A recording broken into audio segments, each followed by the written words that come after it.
सुधांशु जी, आप भी उसी राज्यसभा से सांसद हैं। ये तनातनी कहां तक पहुंच रही है? आप देख रहे हैं कि सभापति के खिलाफ अविश्वास प्रस्ताव लाने की मांग, उनका कहना है कि आप विपक्ष की आवाज को म्यूट करना चाहते हैं।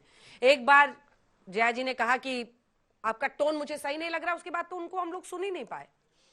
देखिए, मैं जया जी की बात का तकनीकी जवाब और इस पूरा परिप्रेक्ष्य में जो आपने कहा विपक्ष का, दोनों जवाब देता हूं। हाँ। देखिए, जया जी इस देश की बहुत प्रतिष्ठित कलाकार हैं, परंतु यह भी एक फैक्ट है कि राज्यसभा में जो आपका ऑफिशियल नाम लिखा जाता, हम लोग पास ये तक आता, आप स्पेलिंग चेक कर लीजिए, आपकी स्पेलिंग में तो कोई चेंज नहीं है। और मैं आपको एक और बताऊं, संयोग से अभी अप्रैल में जो राज्यसभा में जिसमें वो दोबारा उनका चयन हुआ, उस समय मैं भी था।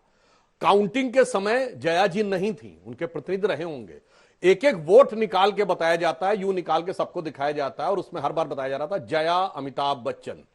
तो उनके प्रतिनिधि को आपत्ति करनी चाहिए थी। जब उनको सर्टिफिकेट मिला उत्तर प्रदेश विधानसभा से, उस पर लिखा हुआ जया अमिताभ बच्चन, आपत्ति करनी चाहिए थी। तो आपने जब और फिर जब शपथ ली, फिर नोटिफिकेशन, गजट नोटिफिकेशन होता है राज्यसभा का, उस पर लिखा जया अमिताभ बच्चन, तो अब आपत्ति, इसका मतलब किसी दूसरे कारण से है। और दूसरा मैं कह रहा हूं, ये जो कहने का प्रयास किया जाता सब पति का नाम है, पहला तो उनका लिखा है, ये भारत में परिवार के बीच में झगड़ा करवाने का चक्कर है, वरना कोई नहीं कहता नरेंद्र दामोदर दास मोदी में पिता का नाम है तो प्रॉब्लम है, मोहनदास करमचंद गांधी में पिता का नाम है तो प्रॉब्लम है, भीमराव रामजी अंबेडकर में पिता का नाम है तो प्रॉब्लम है, नितिन जयराम गडकरी में पिता का नाम है तो प्रॉब्लम है। क्योंकि यहां इसलिए नहीं बोला, उसमें जेंडर का टकराव नहीं है, क्योंकि कोई किसी का पिता है तो कोई किसी का पुत्र भी होगा, मगर यहां पे लड़ाई करवानी है इसलिए होता। अब दूसरा तथ्य जो उन्होंने तकनीकी दृष्टि से गलत बोला, उन्होंने कहा उपराष्ट्रपति से, सभापति से, आप हमारे कुलीग हैं। उन्हें साफ समझना चाहिए, लोकसभा का स्पीकर पार्लियामेंट के मेंबर्स के बीच में से चुना जाता है। आप उसके लिए कह सकते हैं आप कुलीग हैं, आप चेयर पे हैं। राज्यसभा का चेयरमैन राज्यसभा के एमपीज के बीच में नहीं होता है, he is the vice president of India. तो यह बात टेक्निकली, आप प्राइम मिनिस्टर के लिए कह सकते हैं आप हमारे कुलीग में हैं, आप अलग हैं, but president and vice president are constitutionally totally different. तो यह बात फैक्चुअली रॉन्ग हो गई। अब दूसरी बात मैं कहना चाहता हूं, उस पर मैं टिप्पणी नहीं करना चाहता कि उन्होंने कहा कि उन्हें भाव भंगिमा नजर आ रही है और उनके एक्सपर्टीज पे, वो विषय अलग है। ये हो क्यों रहा है? आपने देखा कल टीएमसी के जो लीडर हैं, मतलब leader of the parliamentary party Derek O'Brien ने जिस टोन एंड टेनर में उपराष्ट्रपति से बात की, हाथ पटक पटक के, उपराष्ट्रपति को बहुत बुरा लगा और कुछ समय के लिए वो छोड़ के चले गए। उससे पहले आपने देखा मल्लिकार्जुन खड़गे जी ने बिना किसी विषय के, बिना किसी कारण से घनश्याम तिवारी जी माफी मांगे और ये और वो, उससे पहले आप लोकसभा में देख चुके हैं। तो फैक्ट क्या है, इस समय विपक्ष के अंदर क्या हो गया है, जब से थोड़ा सीट बढ़ गई ना, तो गर्मी इतनी ज्यादा आ गई है कि उनको यह दिखाना है, सारी पार्टियों को एक दूसरे से ज्यादा होड़ लगी है कि कौन बीजेपी खिलाफत ज्यादा करता नजर आए। तो खड़गे जी खड़े होंगे तो डेरेक ओब्रायन कहेंगे मैंने उससे ज्यादा करके दिखा दिया, तो समाजवादी पार्टी कहेगी हमने ज्यादा करके दिखा दिया। तो एक लाइन में कहूं, ये संसद में सारा बवाल इसलिए हो रहा है कि विपक्ष का स्लोगन ये हो गया है कि कोई सूरत बदले, ये मेरा मकसद नहीं है। मेरा मकसद है कि हर कदम पे हंगामा होना चाहिए और मेरा हंगामा मेरे इंडी गठबंधन के साथी से ज्यादा होना चाहिए। ठीक है, चूंकि आपके समर्थन से जया बच्चन जी वहां पर ऐसे प्रश्न करके इनके बाद उसके बाद आपके पास आऊंगी। देखिए, लड़ाई की शुरुआती जो डायरेक्ट कॉन्फ्रंटेशन शुरू हुआ, उस वक्त हरिवंश जी थे इस सीट पर, और ये उन्होंने affidavit to be filed by candidate along with nomination paper before the returning officer, इसमें उन्होंने खुद अपना नाम डाला है, आई बच्चन जया अमिताभ। अब इसको हथियार बनाना कि चेयर पे जो व्यक्ति है वो मुझे टारगेट करने के लिए कह रहा है, क्या ये गलत नहीं है? दूसरा, उपराष्ट्रपति राज्यसभा में सभापति होते हैं, तो वो कोलीग नहीं हो सकते एक सांसद के। तीसरा प्रश्न, क्या ये टकराव की स्थिति जो बन रही है, मैं ये कहने वाली कोई नहीं हूं कि एकदम फेयर तरीके से आप सीट पर जो भी बैठ रहा है वो बातों को सुन रहा है, लेकिन क्या बात थोड़ी हद से ज्यादा बिगड़ गई है जिस तरह से टारगेट किया जा रहा है सीट को, चेयर को? अंजना जी, दिक्कत क्या है? दिक्कत इसलिए है कि भारतीय जनता पार्टी को 10 साल से तानाशाही चलाने की आदत थी, और तानाशाही किस प्रकार चल रही थी आपने देखा था।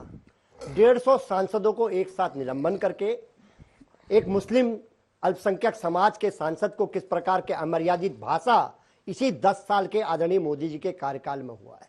आपने देखा होगा आदरणीय मोदी जी किस प्रकार की भाषा का इस्तेमाल करते हैं संसद में। आपने देखा, दीदी ओ दीदी, सुपन्नखा, कांग्रेस की विधवा, जर्सी गाय, 500 करोड़ की गर्लफ्रेंड, ये निश्चित तौर पे वो कहने का काम करते हैं। ये क्या, मैं पूछना चाहता हूं, ये सब देश के युवा हैं, ये देश का भविष्य है। माननीय प्रधानमंत्री जी से आप ऐसी आशा करते हैं? माननीय प्रधानमंत्री जैसे हमारे परिवार के मुखिया हमारे पिताजी होते हैं, ऐसे इस देश के जो परंपरागत संवैधानिक पोस्ट है उसमें हमारे पिता की भूमिका में होते हैं, हमारे अग्रणी होते हैं। क्या देश उन नौनिहाल हमारे क्या पाठ सीखेंगे माननीय मोदी जी से? ये देश जानना चाहता है आपके चैनल के माध्यम से पुनः। अब जिस विषय पे आपने आज मुझे बताया है, आप एक महिला है, पत्रकार है, सबसे पहले आप एक महिला भी हैं। यहाँ पर भी हमारी बहुत सारी बेटियां बैठी हैं, मेरी बेटियों की उम्र की हैं, बेटियां बैठी हैं। मैं पूछना चाहता हूं क्या नारी शक्ति को अपनी बातों को मजबूती से रखने का अधिकार नहीं है? क्या उस पर केवल इसीलिए प्रश्न चिन्ह लगाया जाएगा कि वो महिला है? और जब राष्ट्रीय अध्यक्ष माननीय अखिलेश यादव जी ने कहा हमारे ए फॉर अगड़ा भी है, ए फॉर आधी आबादी भी है, उसको प्रतिनिधित्व देकर उन्होंने कोई गलती करी है क्या? माननीय जया बच्चन जी को क्यों प्रतिनिधित्व दिया? क्योंकि वो आधी आबादी का नेतृत्व करते हैं। और भी माता प्रसाद पांडे को हमने विधानसभा अध्यक्ष बनाया क्योंकि उन्होंने कहा पीडीए मैं सर एक सेकंड मैं सर बहुत सम्मान करता हूं आपका और कभी मैं आपको इंटरप्ट नहीं करता। और पीडीए का मतलब उन्होंने बोला पिछड़ा दलित अल्पसंख्यक समाज, इसके साथ अगड़ा भी है और आधी आबादी भी। हम लोग सबको साथ लेके चलने का प्रयास करते हैं। महिला होने के लिए किसने टारगेट किया? महिला होने की वजह से मैं आपसी विषय पे आ रहा हूं। खाली वही पढ़िएगा सर, इधर भी तो जवाब दीजिए। मैं विषय पे आ रहा हूं। नहीं, विषय यही है कि उनको आपने कहा महिला होने की वजह से टारगेट किया। क्या कहा उनको महिला होने की वजह से? महिला होने के नाते लगातार जिस प्रकार अशोभनीय टिप्पणियां विपक्ष की ओर से होती है, मैं आपको एक उदाहरण दे रहा हूं। मैं एक उदाहरण दे रहा हूं। विपक्ष के नेता को या आप ये बोलेंगे कि आपके ओर से देश में अराजकता फैल रही है? कौन कह रहा है? भारतीय जनता पार्टी के लोग कह रहे हैं। मल्लिकार्जुन खड़गे को मैं कहना चाहता हूं, मैडम मैं इंटरनेशनल रिलेशन का स्टूडेंट हूं, जो लॉ के छात्र होंगे वो समझते होंगे। मैं आपसे कहना चाहता हूं ये देश की सुरक्षा का मामला हो जाता है जब आप ये कह देते हैं कि विपक्ष के नेता को कि देश में अराजकता फैला रहे हैं। क्या आप प्रूफ दे पाएंगे कि वो देश में क्या अराजकता फैला रहे हैं? ये किस प्रकार का माहौल इस देश में चल रहा है? भारतीय जनता पार्टी किस प्रकार का माहौल फैलाना चाहती है? एलओपी को इस तरह का ट्रीटमेंट आप करेंगे? आलोक जी बोल रहे हैं, उसके बाद से सुधांशु जी की बारी रहेगी। आलोक जी, सवाल यह है कि देखिए दो फैक्ट्स हैं। एक फैक्ट तो यही है कि उन्होंने खुद अपने एफिडेविट में अपना नाम जय अमिताभ बच्चन लिखा है, तो उसमें इसको हथियार बनाना सीट कुर्सी के खिलाफ, चेयर के खिलाफ, ये सही नहीं है। कम से कम सामान्य ज्ञान यही बताता है, अगर है तो आप समझाइएगा। और दूसरा वही कि कॉलीग तो है नहीं आपके उपराष्ट्रपति। तीसरा, क्या कुर्सी पर उंगली उठाकर ही अपनी बात कही जा सकती है? 3 सवाल आपके आए। सबसे पहला सवाल तो यही है कि क्या नाम के ऊपर किसी तरह की आपत्ति हो सकती है? अगर एक महिला चाहती है कि उनके पति का नाम बार बार इस तरह से ना बुलाया जाए, एफिडेविट में नाम है, इसमें भी कोई दो राय नहीं है, मैं समझता हूं कि अवॉइड भी किया जा सकता था। और केवल उस वजह से कि नाम अमिताभ जी का जोड़ दिया गया, केवल उस वजह से नहीं हुआ। पूरा सेंटेंस सुनिए। उन्होंने कहा मैं कलाकार हूं, मैं भाव भंगिमा भी समझती हूं और मैं एक्सप्रेशंस को, पूरा फेशियल बॉडी लैंग्वेज को भी मैं समझती हूं कि किस तरह से और क्यों लिया जा रहा है। असली मुद्दा वहां पर है। बिल्कुल मैं मानता हूं। दूसरा जो बिंदु है आपका कि संवैधानिक तौर पर कुलीग नहीं कह सकते हैं, वो उपराष्ट्रपति के पद पर है, चेयरमैन है, इसमें कहीं कोई दो राय नहीं। लेकिन इसके साथ साथ एक राय यह भी है कि वो हेडमास्टर भी नहीं। बैठ जाइए, you sit down, you sit down. खड़गे जी को साफ कह रहे हैं आप, you want to destabilize the nation. एक उपराष्ट्रपति को क्या यह शोभा देता है कि आप कहें कि डिस्टेबलाइज करना चाहते हैं? बिल्कुल वो कुलीग नहीं है, लेकिन वो हेडमास्टर भी नहीं है कि हर आदमी को बैठा देंगे, हर आदमी को कहेंगे तुम भी बैठ जाओ, तुम भी बैठ जाओ, माइक बंद हो जाएंगे, संसद के यहां पर बोलने की अनुमति नहीं दी जाएगी, किसानों को अंदर पार्लियामेंट में आने से रोका जाएगा, और आप तो पत्रकार हैं, पत्रकारों को एक कमरे में ठूस दिया जाएगा। टीस बहुत सारी हैं इस बार। टीस इस बार की ये है कि इस बार जो हथियाई हुई सरकार देश के अंदर चल रही है, जनता ने जो आईना दिखाया कि इलेक्शन कमीशन और तमाम संस्थाओं के ऊपर जो तमाम सवाल उठे, ये हथियाई हुई सरकार है और तमाम केसेस उसी संदर्भ में सुप्रीम कोर्ट और तमाम कोर्ट्स में चल रहे हैं। हथियाई हुई सरकार में आज 2 पद हैं वहां पर संसद के अंदर, एक स्पीकर है, एक चेयरमैन साहब है। हम कहते हैं आप दोनों दल से ऊपर हैं। जो आप कह रहे थे कि इंडी गठबंधन के तमाम दलों में होड़ लगी हुई है, मुझे लगता है होड़ स्पीकर और चेयरमैन में लगी हुई है, दोनों में, कि कौन दिखाए कि मैं मोदी जी के कितना क्लोज हूं, कौन दिखाए कि मैं बताऊं मैं सरकार का कितना पक्ष ले रहा हूं, मैं कितना बीजेपी का पक्ष ले रहा हूं। अगर एक किसान वहां पर जाकर बाइट दे देता है तो स्पीकर महोदय को दिक्कत हो जाती है, लेकिन तमाम अभिनेत्रियां वहां पर संसद में खड़ी होकर जब वहां पर बयान देती हैं तब उनको दिक्कत नहीं होती है। यहां पर एक शब्द कोई गलत बोल देता है तो उसके ऊपर हम एक्शन लेंगे, क्योंकि संसद के अंदर किसी कोई न्यायालय में नहीं जा सकता है। 1.5 सांसदों को आप बर्खास्त करके आप किस तरह से आपने बिल पास कराए। लेकिन दिक्कत यह है, टीस अब यह है कि वो जो पहले भाषा थी ना, एक अकेला सब पर भारी, अब वो नहीं हो पा रहा है। आज चेहरा मुरझाया हुआ है। आज वक्फ बोर्ड के बिल को जेपीसी को भेजना पड़ रहा है।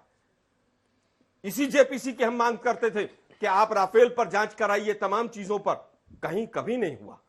आप अपने सांसदों को कुछ भी कह देते थे, बात मणिपुर की होती थी, आप कहते थे एक अकेला सब पर भारी। आज वो चीज नहीं चल पा रही है। दिक्कत यह है कि बीजेपी और बीजेपी के मंत्री कोई जवाब नहीं दे पा रहे। दुर्भाग्य है इस देश का कि पहली बार हो रहा है कि दर्जनों रेल की घटनाएं होती हैं और रेल मंत्री अपनी पीठ थपथपाते हैं, वहां पर सारे सांसद ऐसे ऐसे कर रहे हैं। यह संसद का हाल हो गया। एनएचएआई मिनिस्टर से पूछा जाता है कि नेशनल हाईवे के मापदंड क्या है, किस हाईवे को आप नेशनल हाईवे कहते हैं, तो वो यहां से वहां भागते हैं। आज इनको जवाब नहीं सूझ रहे। 1200 करोड़ रुपए की संसद में 100 रुपए की बाल्टी लगाकर संसद की इज्जत को बचाना पड़ रहा है। आज भ्रष्टाचार गली गली मोहल्ले मोहल्ले बहता हुआ दिखाई दे रहा है। आज जवाब नहीं दिया जा रहा है। पुल गिर रहे हैं, रेल एक्सीडेंट हो रहे हैं, और तमाम जो आप लिंक देखेंगे, या तो वो कंपनियां जिन लोगों की हैं वो भाजपा से लिंक है, या वो गुजरात की कंपनियां हैं, या वो कहीं ना कहीं आरएसएस बैकिंग की कंपनियां हैं, या वो कंपनियां हैं जिन्होंने इलेक्टोरल बॉन्ड में बीजेपी के यहां पर पूरा धन दिया है, जिनके ईडी सीबीआई के नोटिस वापस लिए गए। इसलिए संसद में तमाम बहाने बनाकर संसद को परेशान किया जा रहा है। ठीक है, नीट के एग्जाम पर मैं अंतिम बात कहना चाहूंगा। नीट के एग्जाम पर क्या हुआ है? नीट के एग्जाम पर देश का एचआरडी मिनिस्टर संसद के अंदर खड़ा होकर झूठ बोलता है और तमाम झूठों को बचाया जाता है। करोड़ों बच्चे उससे प्रभावित हुए, लेकिन सरकार ने नीट के एग्जाम में एक व्यक्ति जो आरएसएस से जुड़ा हुआ है, बीजेपी से जुड़ा हुआ है, उस चेयरमैन को नहीं हटाया। आज सवाल पूछे जा रहे हैं। आज देश भी सवाल पूछ रहा है, संसद भी सवाल पूछ रहा है। इसीलिए अग्निवीर पर झूठ बोला जा रहा है, इसीलिए माइक बंद किए जा रहे हैं। रोजगार के ऊपर जब बात होती है तो 4 तरह के झूठे आंकड़े आते हैं। यही कारण है कि बजट के ऊपर इससे पहले सवाल नहीं पूछा जाता था।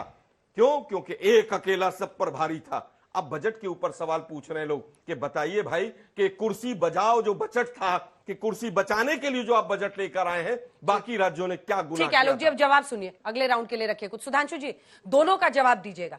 वो कह रहे हैं कि जो असल मुद्दे देश के हैं उसका जवाब देने से बचने के लिए कभी स्पीकर साहब आहत हो जाते हैं, कभी सभापति आहत हो जाते हैं, और असल सवाल आप लोग पूछने ही नहीं देना चाहते हैं। देखिए, 99 के खुमार में डूबी ये तहरीर, और इन दोनों का मैं पॉइंट बाय पॉइंट जवाब देता हूं। इन्होंने बात शुरू की कि मोदी जी ने ये बोला वो बोला। जितने इन्होंने वक्तव्य दिए उसमें मोदी जी ने किसी का नाम नहीं लिया। उड़ता तीर खुद पकड़ लिया आपने। जैसे हिंदी में कहावत होती है, चोर की दाढ़ी में तिनका। मैं कैविएट लगा बोल रहा हूं, किसी व्यक्ति के लिए नहीं बोल रहा हूं।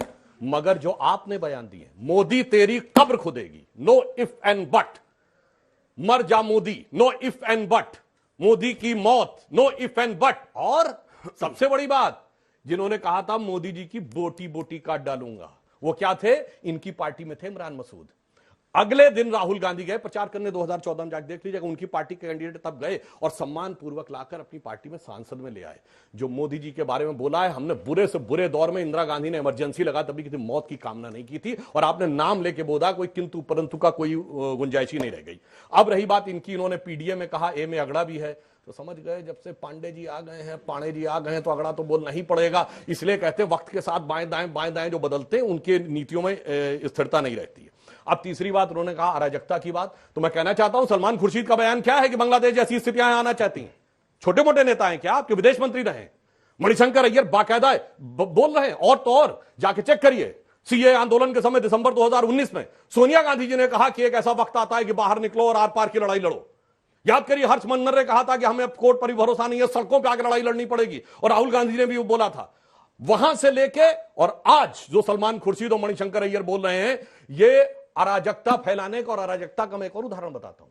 अभी इन्होंने कहा था ना 8,500 खटाखट 1 लाख रुपए हर परिवार को देंगे।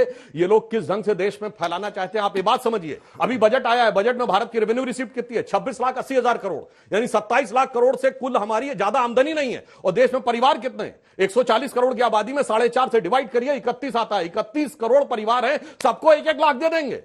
यानी 27 लाख करोड़ की आबादी में 31 लाख करोड़ बांट देंगे। सोचिए ये लोग कौन से एजेंडा के थ्रू आकर देश में कौन सा वातावरण बनाना चाहते हैं, ये इनको पता होना चाहिए। और रही बात वक्फ बोर्ड पे, तो इनका दिल का दर्द मैं समझ सकता हूं। हिंदुस्तान में सरकार के बाद अगर सबसे ज्यादा जमीन किसी के पास है तो वक्फ बोर्ड के पास है, मगर वक्फ बोर्ड के आगे तो सजदे में निगाह रहे, तमाम होश खिरत पे बादशाह रहे, वो आप बोल कैसे सकते हैं। अब इनको एक और बात भी बताना चाहता हूं कि इन्होंने कहा कि डेमोक्रेसी की बात, तो मैं ईमानदारी से बताना चाहता हूं, जितनी डेमोक्रेटिक व्यवस्था आज की डेट में, इतने मोदी जी के प्रति शब्दों का प्रयोग करके जलवाए जलाल से नेता घूम रहे हैं। आप लोगों को क्या, हम लोगों की पीढ़ी को भी नहीं ध्यान है, केवल इतना बोलने पे कि इंदिरा गांधी की सरकार हटा दी जानी चाहिए, आप जेल में जा सकते थे और बेल के लिए अप्लाई नहीं कर सकते थे, कोर्ट में आप जा नहीं सकते थे। वो लोग आज आके इस बात का ज्ञान देते। और मैं दूसरी बात, नीट के ऊपर, तो नीट पर तो सुप्रीम कोर्ट ने जजमेंट दिया है, आप सुप्रीम कोर्ट से ऊपर अपना ज्ञान रखते हैं तो आप अपना बोल दीजिए। तीसरी बात इन्होंने कहा कंपनियों के ऊपर, तो मैं कहना चाहता हूं, मुझे समझ में नहीं आता है कि भारत की हर कंपनी के लिए इनके दिल में क्यों हिकारत होती। कहते थे HCL डूब गया, LIC डूब गया, SBI डूब गया, पिछले साल कहते थे, जाके चेक करिए, LIC ने 17,000 करोड़ का प्रॉफिट दर्ज किया है पिछली तिमाही में, ऑल टाइम हाई है। SBI ने 21,000 करोड़ का प्रॉफिट दर्ज किया है, जो प्राइवेट और PSU मिला के ऑल टाइम हाई, रिलायंस से ज्यादा उसका प्रॉफिट है। HAL ने पिछले साल का रेवेन्यू 29,000 करोड़ रुपए है, जो ऑल टाइम हाई है, और 80,000 करोड़ का पाइपलाइन में है। तो मुझे समझ में नहीं आता है, प्राइवेट कंपनी हो या सरकारी कंपनी हो, सिर्फ विदेशी कंपनी खिलाफ रहते, देसी कंपनी खिलाफ रहे, विदेशी के साथ। यह बताइए, यूनियन कार्बाइड के साथ कौन खड़ा था? कांग्रेस। बोफोर्स के साथ कौन खड़ा था? कांग्रेस। अगस्ता वेस्टलैंड के साथ कौन खड़ा था? कांग्रेस। और बताइए, हिंडनबर्ग के साथ कौन खड़ा? कांग्रेस। BBC के साथ कौन खड़ा? कांग्रेस। किसने सद्दाम हुसैन से पैसा लिया वोल्कर रिपोर्ट में? कांग्रेस ने। KGB के हिसाब से, अगर मित्रों के आर्काइव KG1 पार्ट 2 के हिसाब से किसने पैसे लिए? कांग्रेस ने। मेरे भाई, विदेशी कंपनी के खिलाफ बोलते हुए आज तक नहीं देखा कोई विदेशी कंपनी के खिलाफ। स्वदेशी आंदोलन भी हम ही चलाते हैं। और अंत में मैं कहूंगा, एक अकेला सब पे भारी पे, तो एक अकेला तो 240 लेके आया, आप सब मिलके 240 नहीं ला पाए। आप आकर 44, 52 और 99 पे रुक गए हैं। तो जो मैंने संसद में कहा था, दोबारा कह देना चाहता हूं, उस एक अकेले की तरफ से, यानी मोदी जी की तरफ से, कि दरिया का सारा नशा उतरता चला गया, तो मुझे डुबाता रहा और मैं उभरता चला गया। और मंजिल समझ के बैठ गए जिस पे चंद लोग, मंजिल क्या थी? 44, 52, 99। मंजिल समझ के बैठ गए जिस पे चंद लोग, मैं ऐसे कितने ही रास्तों से गुजरता चला गया।